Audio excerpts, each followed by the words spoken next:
Aujourd'hui, on va aller cuisiner du sétan. Vous voyez cette vidéo? Je vais la résumer, je vais la simplifier, mais n'hésitez pas à aller la voir pour plus de détails. Le sétan est une spécialité à base de farine de blé ou d'épeautre, dont on a extrait l'amidon et le son afin de ne laisser que le gluten. Il est issu des cuisines traditionnelles indiennes, chinoises et japonaises. Le sétan est l'un des aliments végétaux le plus riche en protéines de qualité supérieure, jusqu'à 30 grammes pour 100 grammes.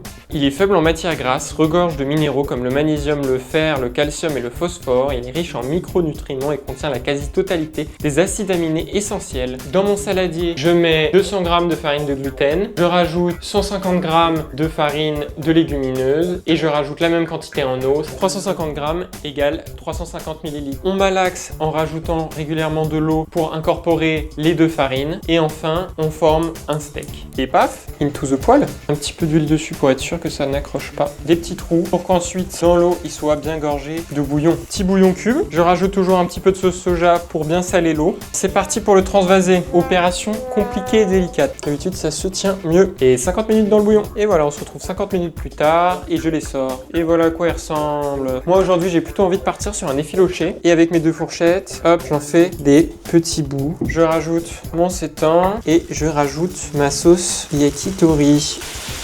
L'avantage de la version sortie du bouillon, c'est qu'il ne reste plus qu'à la cuisiner comme on aurait cuisiné n'importe quelle viande. Je vous laisse regarder des tutos sur internet. Cette version-là, elle est toute prête, elle est incroyable, que ce soit en wrap ou dans n'importe quel plat japonais. Bref, comme ça, c'est vraiment trop bon. Je recommande à chaque fois, je me régale.